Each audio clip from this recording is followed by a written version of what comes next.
महाभारत का युद्ध केवल अस्त्र शस्त्रों की टकराहट नहीं था, यह मनुष्य के भीतर चल रहे संघर्षों का भी युद्ध था। यह युद्ध सम्मान और अपमान के बीच था, सत्य और परिस्थिति के बीच था, और सबसे अधिक यह युद्ध था उस व्यक्ति के जीवन का जिसने जन्म से लेकर मृत्यु तक स्वयं को सिद्ध करने में लगा दिया। वह व्यक्ति था कर्ण। आज हम कर्ण और शल्य के उस अंतिम संवाद की बात करेंगे जो केवल दो योद्धाओं की बातचीत नहीं थी, बल्कि एक टूटे हुए मन की करुण पुकार थी। एक ऐसा मन जिसने जीवन भरे अपमान सहा और मृत्यु के समय केवल सम्मान की इच्छा रखी। कुरुक्षेत्र का मैदान धूल से भरा हुआ था। आकाश में बादल नहीं थे, फिर भी वातावरण भारी था। सूर्य अस्त होने को था, जैसे वह भी इस युद्ध की पीड़ा को देखकर आंखें मूंद लेना चाहता हो। कर्ण का रथ युद्ध भूमि में आगे बढ़ रहा था और उसका सारथी था राजा शल्य। शल्य का मुख कटु वचनों से भरा था। वह बार बार कर्ण का मनोबल तोड़ने का प्रयास कर रहा था। कभी उसकी जाति पर प्रहार करता, कभी उसकी मित्रता पर और कभी उसकी क्षमता पर। कर्ण चुप था। यह चुप्पी उसकी कमजोरी नहीं थी, बल्कि वर्षों के अपमान से बनी हुई एक गहरी आदत थी। बचपन से ही उसने यही सीखा था कि उत्तर देने से अपमान कम नहीं होता, बल्कि सहने से आत्मा कठोर बनती है। कर्ण के मन में स्मृतियां उमड़ने लगी। वह याद करता है वह दिन जब गुरु द्रोणाचार्य ने उसे केवल इसलिए शिक्षा देने से मना कर दिया था क्योंकि वह सूत पुत्र कहलाता था। वह याद करता है वह समय जब द्रौपदी के स्वयंवर में उसे धनुष उठाने का अधिकार तक नहीं दिया गया। कर्ण ने गहरी सांस ली। उसने शल्य की ओर देखा और शांत स्वर में कहा, राजन, मैं जानता हूँ कि आपके शब्द मेरे हृदय को चोट पहुँचाने के लिए हैं, पर क्या आपने कभी सोचा है कि जिस व्यक्ति ने जीवन भर अपमान सहा हो उसके लिए ये शब्द नए नहीं होते। शल्य हंसा। उसी हंसी में एक व्यंग्य था, करुणा नहीं। कर्ण, योद्धा वही होता है जो अपमान को सह न सके। कर्ण के मुख पर हल्की मुस्कान आई, पर आंखें नम हो गई।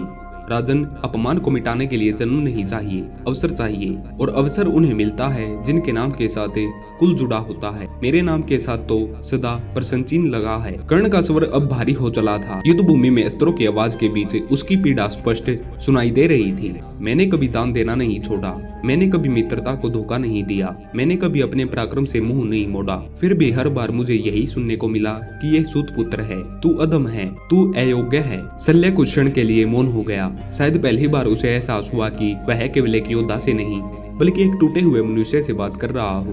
कर्ण ने आगे कहा, राजन, आज यह युद्ध मेरा अंतिम युद्ध है। मैं जानता हूँ कि सूर्य पुत्र होते हुए भी मेरा भाग्य सूर्य की तरह अस्त होने को है, पर मेरी एक इच्छा है, बहुत कठिन नहीं। शल्य ने पूछा, वो इच्छा क्या है कर्ण? कर्ण की आंखों में आंसू भर आए। उसकी आवाज कांप गई। जो जीवन भर अपमान सहता रहा उसे मरने के समय सम्मान चाहिए था। यह कहते हुए कर्ण का कंठ भर गया। यह वही कर्ण था जो कभी रणभूमि में नहीं डगमगाया, पर आज अपने जीवन के सत्य के सामने नत हो गया। मैंने माँ से पहचान नहीं मांगी, समाज से स्वीकार नहीं मांगा, देवताओं से वरदान नहीं मांगा। मैंने केवल अपने कर्मों से अपना स्थान बनाना चाहा, पर क्या इतना भी पर्याप्त नहीं था कि मुझे एक मनुष्य की तरह देखा जाए? शल्य का सिर झुक गया। उसके शब्द अब तीखे नहीं रहे। कर्ण, तुम महान हो, परंतु यह संसार महानता को भी अपनी सुविधा से परखता है। कर्ण ने आकाश की ओर देखा, जहाँ सूर्य अब क्षितिज को छू रहा था। शायद इसलिए सूर्य भी प्रतिदिन अस्त होता है, ताकि वह हमें सिखा सके कि प्रकाश देने वाले कभी अंधकार से गुजरते हैं। कर्ण ने अपने धनुष को कसकर पकड़ा।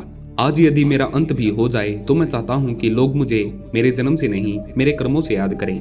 मैं चाहता हूँ कि कोई यह न कहे कि कर्ण हार गया, बल्कि यह कहे कि कर्ण ने अंत तक अपने स्वाभिमान को नहीं छोड़ा। शल्य की आंखों में नमी आ गई। कर्ण, यदि सम्मान शब्दों से दिया जा सकता है तो मैं अभी दे देता, पर इतिहास का सम्मान समय देता है। कर्ण ने मुस्कुराते हुए कहा, तो शायद मेरा सम्मान मेरे बाद आएगा, पर इतना जानकर भी मन शांत है कि मैंने अन्याय के आगे सिर नहीं झुकाया। रणभूमि में शंखनाद हुआ। युद्ध फिर से प्रारंभ होने को था। कर्ण ने अंतिम बार शल्य की ओर देखा, राजन, यदि मैं आज गिरूं तो मुझे सूत पुत्र नहीं, केवल कर्ण कहना। यह कहते हुए कर्ण रथ पर खड़ा रहा। उसके भीतर कोई भय नहीं था, केवल एक गहरी थकान थी। जीवन भर स्वयं को सिद्ध करते करते वह थक चुका था। उस दिन कुरुक्षेत्र में केवल एक योद्धा नहीं गिरा, बल्कि वह पीड़ा भी गिरी जो वर्षों से एक महान आत्मा के भीतर दबी हुई थी। कर्ण का जीवन हमें यह सिखाता है कि संसार अक्सर योग्य को नहीं, सुविधाजनक को चुनता है। जो व्यक्ति अपने स्वाभिमान के साथ जीता है वह भले ही युद्ध हार जाए, इतिहास में अमर हो जाता है। कर्ण चला गया, पर उसका प्रश्न आज भी जीवित है। क्या जीवन भर अपमान सहने वाले को मरते समय सम्मान नहीं मिलना चाहिए?